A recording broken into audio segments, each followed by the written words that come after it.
ಮೈಸೂರು ಜಿಲ್ಲೆ ಸುತ್ತೂರು ಜಾತ್ರಾ ಮಹೋತ್ಸವದಲ್ಲಿ ಕೇಂದ್ರ ಗೃಹ ಸಚಿವ ಅಮಿತ್ ಶಾ ಭಾಗಿಯಾಗಿದ್ದಾರೆ.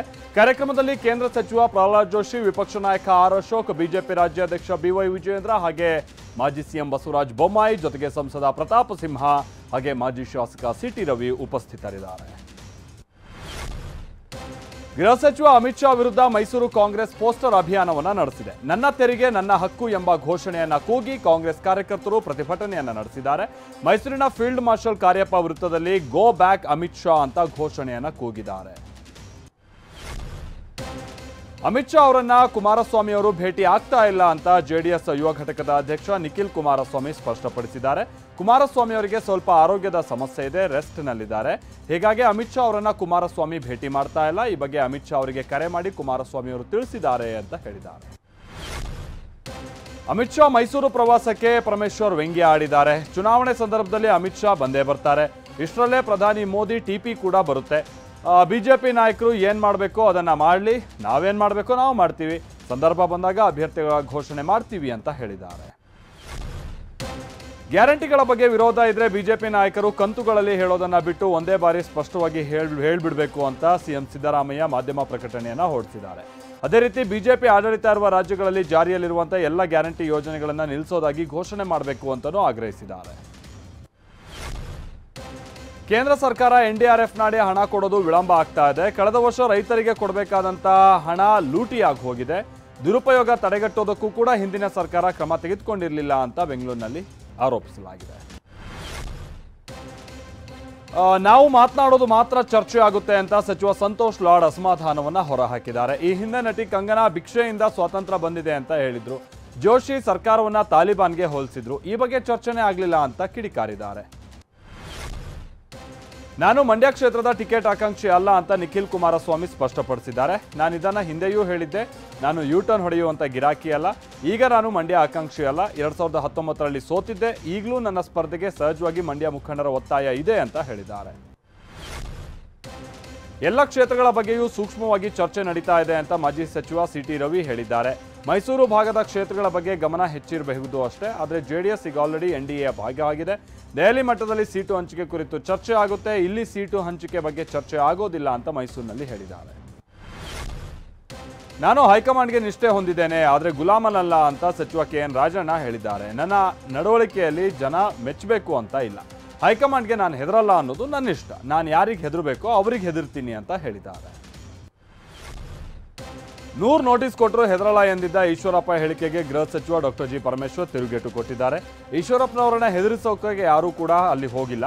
ಕಾನೂನಿನ ಪ್ರಕಾರ ನಾವು ನೋಟಿಸ್ ಅನ್ನ ಕೊಟ್ಟಿದ್ದೀವಿ. ಈಶ್ವರಪ್ಪನವರನ್ನ ಹೆದರಿಸೋದಕ್ಕಾಗುತ್ತಾ? ಈಶ್ವರಪ್ಪ ಬಹಳ ದೊಡ್ಡವರು, ಹೆದರಿಸೋಕ್ಕಾಗುತ್ತಾ ಅಂತ ವ್ಯಂಗ್ಯ ಆಡಿದ್ದಾರೆ. ಕೇಂದ್ರದಿಂದ ನಮಗೆ ಒಂದೇ ₹1 ಬಂದಿಲ್ಲ ಅಂತ ಗೃಹ ಸಚಿವ ಪರಮೇಶ್ವರ್ ಹೇಳಿದ್ದಾರೆ. ಸಂಸತ್ನಲ್ಲಿ ಸಚಿವ ನಿರ್ಮಲಾ ಸೀತಾರಾಮನ್ ಸುಳ್ಳು ಹೇಳಿದ್ದಾರೆ. ಬರ ಅಧ್ಯಯನ ಮಾಡಿದ್ರು, ಬರ ಅಧ್ಯಯನ ಮಾಡಿ ಆ ನಂತರದ ರಿಪೋರ್ಟ್ ಹೋದ್ರೂ ಕೂಡ ಹಣ ಬಿಡುಗಡೆ ಆಗಿಲ್ಲ. ನಮಗೆ ಕೊಡಬೇಕಾದಂಥ ಎನ್ಡಿಆರ್ಎಫ್ ಹಣ ಕೊಡಿ ಅಂತ ಆಗ್ರಹಿಸಿದ್ದಾರೆ.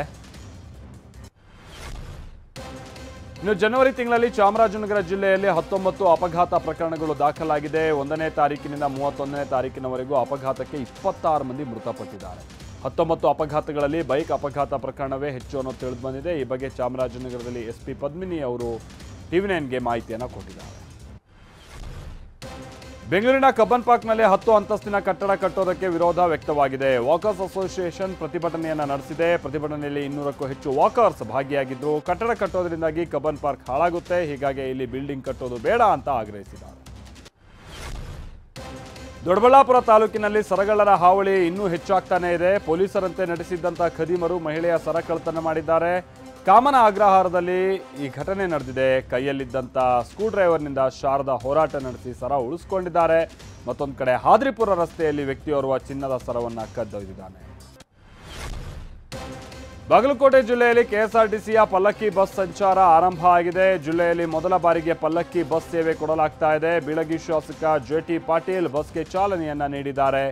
ಬೀಳಗಿಯಿಂದ 2 ಪಲ್ಲಕ್ಕಿ ಬಸ್ಗಳು ಬೆಂಗಳೂರಿಗೆ ಸಂಚಾರವನ್ನು ನಡೆಸುತ್ತವೆ. ಶಾಸಕ ಜೆಟಿ ಪಾಟೀಲ್ ಬೀಳಗಿ ಕ್ರಾಸ್ವರೆಗೂ ಬಸ್ನಲ್ಲಿ ಸಂಚರಿಸಿದರು.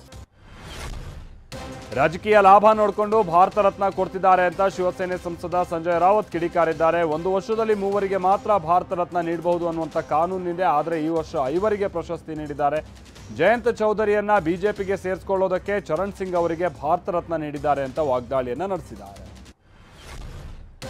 ಅಯೋಧ್ಯೆಯ ರಾಮ ಮಂದಿರಕ್ಕೆ ಯುಪಿ ಸಿಎಂ ಯೋಗಿ ಆದಿತ್ಯನಾಥ್ ಭೇಟಿ ಕೊಟ್ಟಿದ್ದಾರೆ. ಶ್ರೀರಾಮನಿಗೆ ವಿಶೇಷ ಪೂಜೆ ಸಲ್ಲಿಸಿದ್ದಾರೆ. ಇದಕ್ಕೂ ಮೊದಲು ಬಿಜೆಪಿಯ ಎಲ್ಲ ಶಾಸಕರು ಮತ್ತು ಸಚಿವರು ಬಸ್ನಲ್ಲಿ ಅಯೋಧ್ಯೆಗೆ ಬಂದರು. ಈ ವೇಳೆ ಜನ ಬಸ್ನ ಮೇಲೆ ಹೂವಿನ ಸುರಿಮಳೆಗೈದರು. ಪ್ರಧಾನಿ ನರೇಂದ್ರ ಮೋದಿ ಲೋಕಸಭಾ ಚುನಾವಣಾ ಪ್ರಚಾರಕ್ಕೆ ಇಳಿದಿದ್ದಾರೆ. ಮಧ್ಯಪ್ರದೇಶದಲ್ಲಿ ಪ್ರಧಾನಿ ಮೋದಿ ಮೆಗಾ ರ್ಯಾಲಿಯನ್ನು ನಡೆಸಿದ್ದಾರೆ. ಜಬುವಾದಲ್ಲಿ ಆದಿವಾಸಿ ಮಹಾಕುಂಭದಲ್ಲಿ ಭಾಗಿಯಾಗಿದ್ದಾರೆ. ಮೋದಿ ಘೋಷಣೆಯೊಂದಿಗೆ ಅವರನ್ನು ಸ್ವಾಗತಿಸಲಾಯಿತು. ಆದಿವಾಸಿ ಜನಾಂಗದ ವಿಶೇಷ ಪೇಟವನ್ನು ತೊಡಿಸಿ ಪ್ರಧಾನಿಗೆ ಸನ್ಮಾನ ಮಾಡಲಾಯಿತು. ಆರ್ಜೆಡಿ ನಾಯಕ ತೇಜಸ್ವಿ ಯಾದವ್ ನಿವಾಸದಲ್ಲಿ ಅಪರೂಪದ ಘಟನೆಯೊಂದು ನಡೆದಿದೆ. ಪಕ್ಷದ ಸಭೆಯಲ್ಲಿ ಶಾಸಕರೊಬ್ಬರು ಗಿಟಾರ್ ನುಡಿಸಿ ಹಾಡು ಹಾಡಿದ್ದಾರೆ. ಶಾಸಕ ಯೂಸಫ್ ಸಲಾವುದ್ದೀನ್ ಅವರ ಹಾಡಿಗೆ ಉಳಿದ ನಾಯಕರು ದನಿಗೂಡಿಸಿದ್ರು. ಸೋಮವಾರ ಎನ್ಡಿಎ ವಿರುದ್ಧ ಮತ ಚಲಾಯಿಸೋದಕ್ಕೆ ಯಾದವ್ ನಿವಾಸದಲ್ಲೇ ಉಳಿದುಕೊಂಡಿದ್ದಾರೆ.